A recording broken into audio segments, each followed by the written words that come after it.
Pour la suite, donc vous avez également le PowerPoint que je vous ai mis sur le site internet, donc avec votre plan de travail. Je veux revoir dans ce PowerPoint-là, dans le fond, les concepts antérieurs à la vitesse de réaction. Donc, c'est quoi une vitesse de réaction? C'est quoi une vitesse générale également? Je vais reparler un peu de théorie des collisions. Donc, c'est quoi les conditions nécessaires pour avoir une collision qui est efficace et non une collision qui est élastique. Puis finalement, terminer ça avec la loi de la vitesse. Donc, ce sont tous des notions qui proviennent de votre cahier, donc le chapitre 6.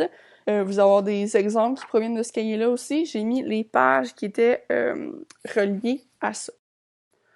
Donc, dans un premier temps, rappelle une vitesse de réaction, c'est quoi? Ben, une vitesse de réaction, c'est de trouver c'est quoi la quantité de réactif qui va être transformée sur un intervalle de temps. Donc, on veut savoir combien ça a pris de temps ou à quelle vitesse est-ce qu'une solution s'est complètement dissous ou qu'elle a changé. Dans ce cas-ci, ben, je vous ai mis un petit exemple avec du NaOH et du HCl qui produisait du NaCl et de l'H2O. C'est une réaction de neutralisation acido-basique. En temps 0, j'ai écrit qu'on avait 50 moles de chacun, puis 1 et 0 mol de l'autre. En temps 1, j'avais 49-49, puis en temps 2, j'avais 48-48. Si je cherche ma vitesse de réaction pour ma quantité de réactif transformé, donc je vais prendre ce qui est devant la flèche, puis je vais regarder l'intervalle de temps. Donc ici, j'ai mis 49 moles moins 50 moles, donc au temps 1 versus au temps 0 de NaOH sur 1 seconde. Ma vitesse de réaction serait donc de 1 mol par seconde. Pourquoi est-ce que je dis 1 et non moins 1 mol par seconde? Parce que notre vitesse de réaction est toujours en valeur absolue. On va avoir la même vitesse si on prend les produits dans la même équation. Donc, un petit exemple, si on a le bicarbonate de sodium avec l'acide acétique qui est le vinaigre, à une température de 22 degrés Celsius, il y a une pression de 102,3 kPa. On vous dit qu'en 1 minute 26 secondes, vous avez réussi à recueillir 46,8 ml de CO2. On vous demande c'est quoi la vitesse de cette réaction en millilitres par seconde. Vous avez l'équation de la réaction. Donc, le bicarbonate de sodium, c'est le NaHCO3. L'acide acétique, c'est le CH3COH. On écrit c'est quoi notre formule. Donc, la vitesse, c'est la variation de volume sur la variation de temps. Puis, on vient regarder après ça, c'est quoi nos données. Donc, on sait qu'on a 46,8 ml de CO2, donc c'est mon volume, en combien de temps? 1 minute 26 secondes. Je vais avoir ma réponse en secondes et non en minutes. Donc, il faut que je vienne changer mon 1 minute 26 secondes pour un 86 secondes. Après ça, ben, il me reste à mettre ça dans mon équation. Donc, 46,8 ml sur 86 secondes, ça me donne une vitesse de 0,54 ml par seconde en fonction du CO2 gazeux. Si j'avais eu des données par rapport au CH3COO ou au CO2, j'aurais pu avoir des vitesses qui seraient quand même différentes. Ensuite de ça, la vitesse générale d'une réaction, ben on se disait qu'il est possible de la trouver en regardant les coefficients et les vitesses de chacun des produits. Donc, c'est juste un petit rappel de l'équation.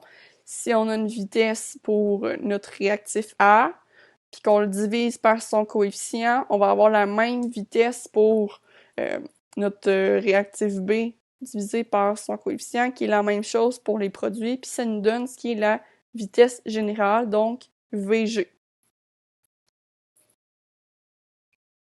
Puis ben, pourquoi est-ce que tantôt je parlais de valeur absolue? Ben, la variation de la quantité de réactif est la même, mais seulement de signe opposé par rapport à celle des produits.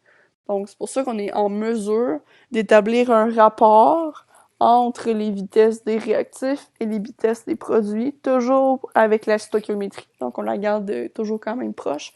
Puis, avec nos coefficients pour déterminer à quelle vitesse ça va se passer.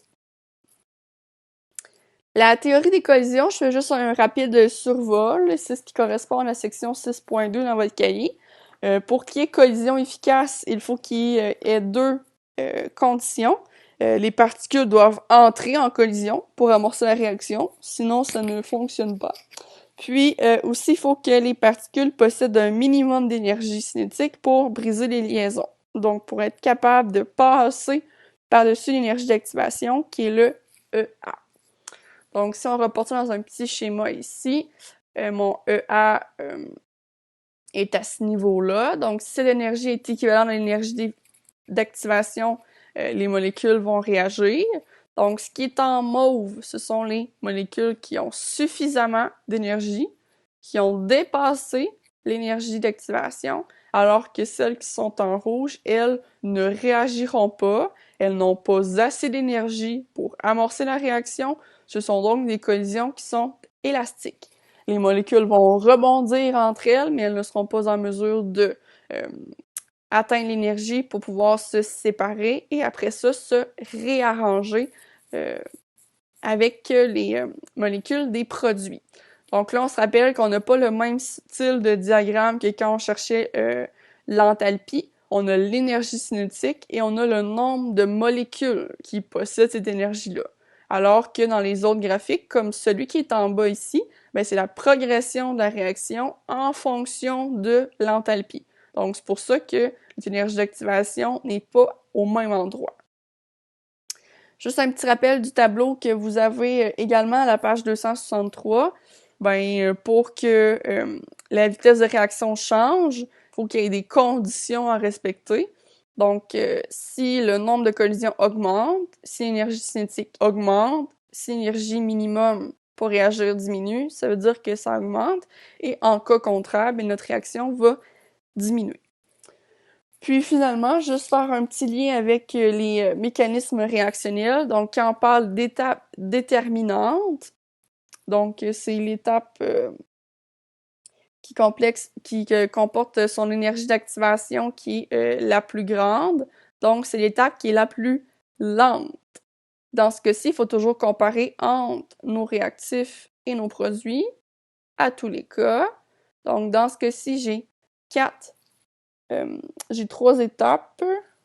1, 2, 3. J'ai 4 étapes.